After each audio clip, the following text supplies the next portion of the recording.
Hello everyone, myself Priya Mohindra. I am Assistant Professor from Management and Commerce from RIMT University. So our today's topic is share capital. As we all know that a business need finance for running its operations, and without the finance no one can have their business. As we know, a person can have too many types of businesses. There are many categories of business which a person can have. Out of those, a company is a type in which a person can start its business. Otherwise, we have a lot of options. For example, we can have a sole proprietorship, we can have a partnership firm, but in this chapter we will talk about the company and the topic share capital. What is a company? Company is just an association of person where company is just an association of person where a lot of people come together for a common purpose of earning profit. According to Companies Act 2013, a company is an artificial person created by law having separate legal entity and a perpetual succession and a common seal. As we all know, company need finance to run its operations. So for that purpose, they can use the capital. For that purpose, they will issue the capital from the public and raise finances from them. So let's know how a company will raise the capital and what is the meaning of capital. Capital means amount invested in the business for the purpose of earning revenue. In case of company, money is contributed by public and people who contributed money are called shareholders. So capital is the basic investment which is done by a person to start operation of a company. For starting business in a company, a particular amount is invested and that amount is known as capital. This capital is contributed by the public and the person who contributed in the form of capital is known as shareholders. Shareholders are the main person who actually subscribe the capital of the company and they becomes the main shareholders of the company. So now after knowing about the meaning of company, let's see what are the types of shares which they can issue. Company have requirement of share capital for the purpose of financing their operations, and for this purpose company issue two types of shares. Definitely, as we studied earlier, that company can arrange their finances in the form of capital or by issuing capital. When now company wants to issue capital, they can issue two categories of shares. First one is the equity share and second one is the preference shares. Equity shares are the main owner of the company. They definitely don't have right for the fixed dividend and return of the capital at the time of winding up of the company, but they do have voting rights. They can vote in the main concerns of the company, whereas company can also issue the second kind of shares known as preference shares. As the name suggests, preference shares are those shares who have preference over the payment of fixed rate of dividend as well as the payment of capital at the time of winding up of the company. These two type of shares can be issued by the company for arranging their finances, or you can say for arranging the capital. Now let's move to the next topic, that is main topic that will talk about the share capital. As we studied earlier that a company can issue capital by issuing two type of share, that is equity share and preference share. Now let's see what is the meaning of share capital. A joint stock company is a big form of business organization. The amount required by company for its business activities is raised by issue of share. The amount so raised is called share capital of the company. It may be noted that company limited by shares will have share capital. As I informed you earlier as well, there are many forms of business organization which a person can operate, like sole proprietorship firm, HUF, etc. And joint stock company is also one form out of those forms of the business organization. Joint stock is a big form of the business organization. Here, for arranging finance, they will for arranging finance, they will raise issue of shares. They will raise their capital by issuing the shares, and the amount so collected by issuing the shares is known as share capital of the company. One thing which we have to be careful is that a private company is not allowed to issue the shares to public, whereas a public company by issuing a prospectus can issue the shares. Now let's move to the next topic, that is types of share capital. As we all understand the meaning of share capital, that by issuing the shares to the public, company can arrange the finances in the form of share capital. Now there are basically 4 or 5 types of share capital which we can see here. First one is the authorized capital. Authorized capital is the maximum amount of capital which a company can issue in its lifetime period. Authorized capital is also known as the registered capital or the nominal capital. This is that amount of capital which a company can issue in its whole lifetime period. They cannot issue any number of shares or any number of capital beyond that amount. So in the simple sense, we can say that authorized capital is the maximum amount of capital which a company is authorized to issue from the public in its whole lifetime period. It must be set out in the memorandum of association. It can be increased or decreased by following a prescribed procedure. As we all know, for operating a company, we have to follow Companies Act 2013. So definitely when we are going to have authorized capital, it will be the maximum amount of capital which can be issued to the public. That amount of capital in the very beginning from the incorporation of company must be stated in the memorandum of association. Memorandum of association is a main document of company. So while forming the company, it will be mandatory to mention how much a company is going to issue authorized capital in the memorandum of the association. Definitely this authorized capital can be increased or decreased later on, but by following a prescribed or specific procedure. Now let's take an example with the help of which we can see what is authorized capital. Suppose a company is registered with the authorized capital of rupees 10 lakh, which is further divided into 10 each. Then the authorized capital will be 10 lakh, which will become 1 lakh shares at the rate 10 each. Here in this example, we have assumed that a company have authorized capital of 10 lakh, which is further divided into 1 lakh shares of 10 each. In this case, a company will not be able to issue more than 1 lakh share in its whole lifetime period. So this will be the authorized capital of the company. Now let's move to the second category, that is issued capital. The second type of capital will be the issued capital. Now what is issued capital? Basic sense में बात करें तो issued capital is that part of capital which is issued out of the authorized capital. So in simple sense, we can say that issued capital is just a part of the authorized capital, or you can say a part of the nominal capital.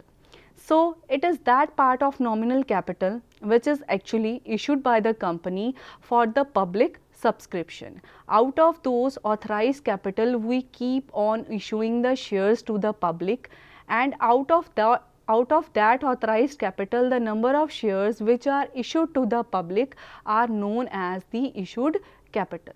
So here it is written that it is that part of nominal capital which is actually issued by the company for the public subscription. Public can purchase these shares, public can apply for these shares, or you can say public can subscribe for these shares. Issued capital in any case cannot be more than the authorized capital. As in the last category, we studied that authorized capital is the maximum amount of capital, definitely. So issued capital is a part of that nominal capital. Now the amount of issued capital in any case cannot be more than that of the authorized capital, or you can say the nominal capital. So we will continue the earlier example. In the last example, we have assumed that company have issued company have issued 1 lakh shares at the rate 10 each, and by that we are having authorized capital of 10 lakh rupees. Out of those 1 lakh shares, we will now issue only 7,000 shares to the public at the rate 10 each, and these 70,000 shares are known as equity, known as the issued capital of the company.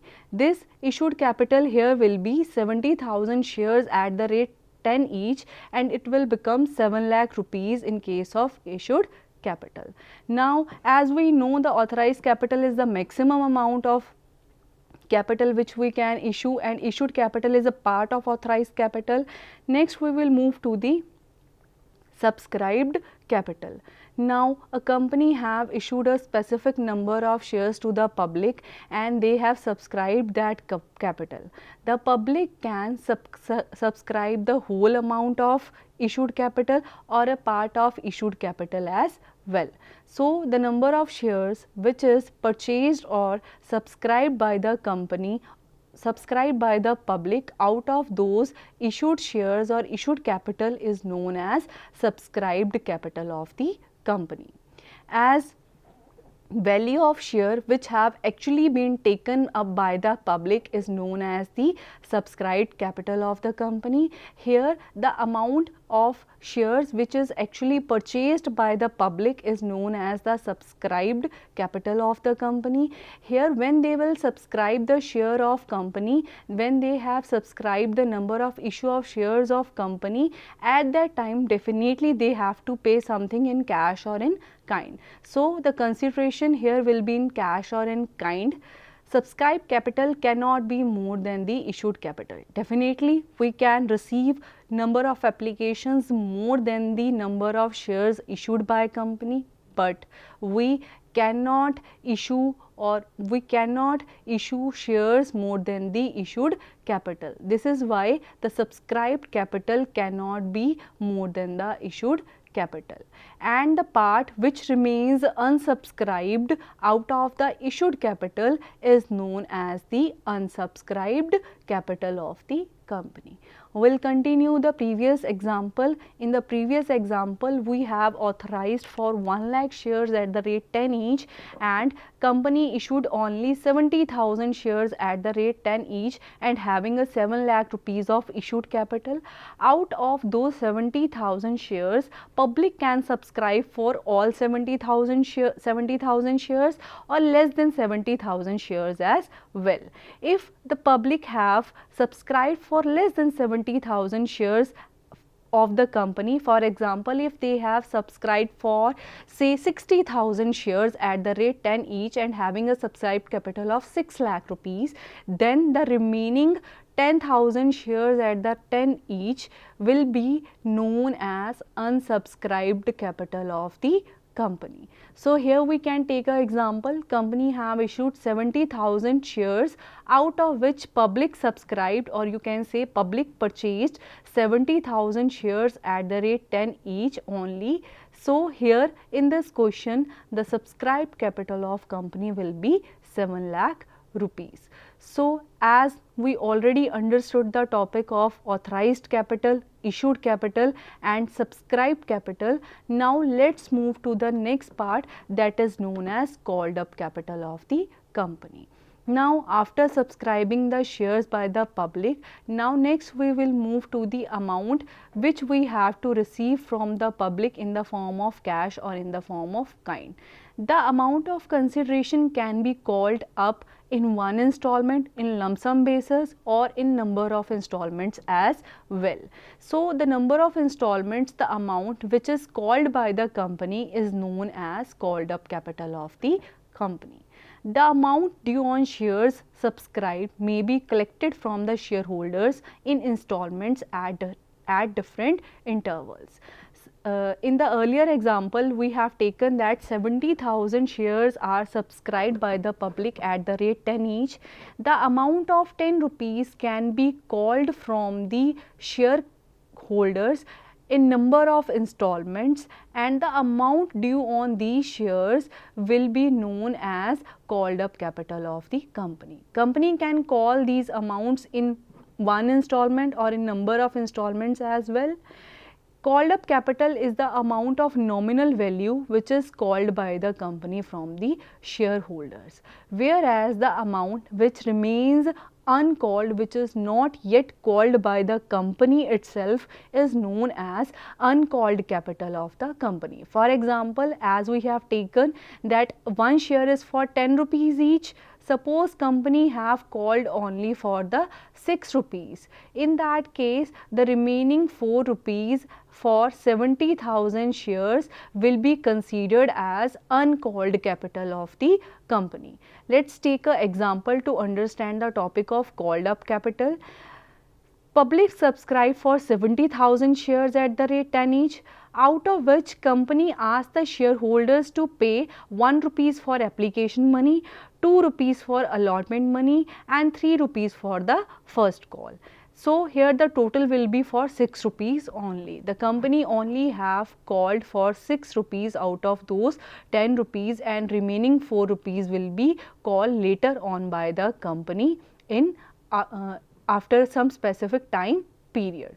So here in this case, the amount called by company is 6 rupees per share and the shareholder have subscribed for 70,000 shares. So here the called up capital of the shareholders will be 70,000 multiplied by 6, that will become 4,20,000.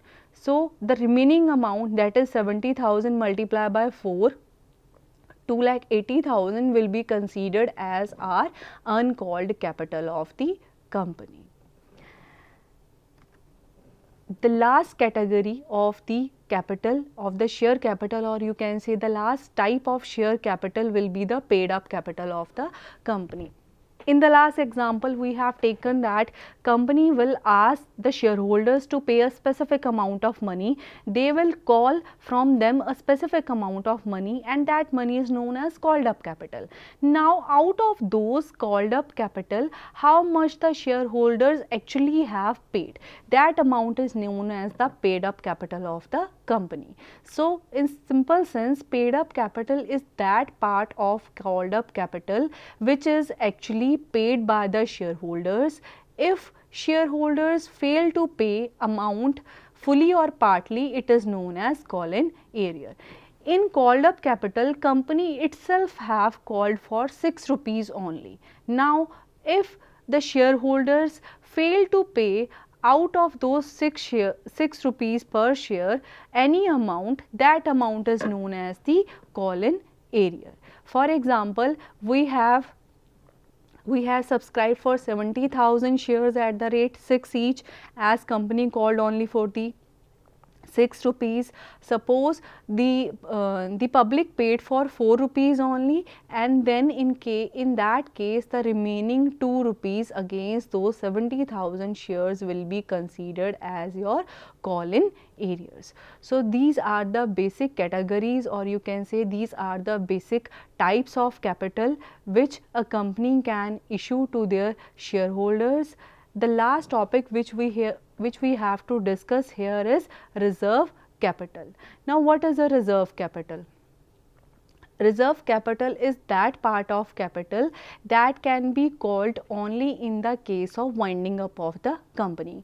As in the last example, we said company called only for 6 rupees, they haven't called for 4 rupees. So those 4 rupees are kept by a company as a part of reserve capital, and they will call this capital only in case of winding up of the company or in case of any contingency. So a part of capital which is called only at the time of winding up of company, that type of capital is known as the reserve capital of the company. A special resolution have to be passed for reserve capital, cannot called up during existence of the company. This reserve capital can never be called during the existence of company.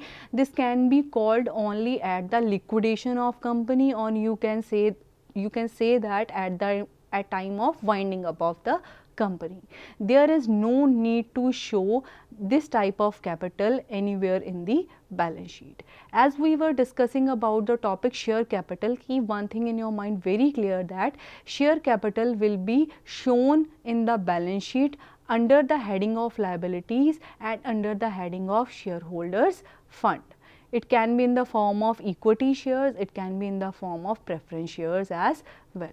So this is all in this topic which we have to cover, the meaning of share capital and the types of share capital. Thank you so much.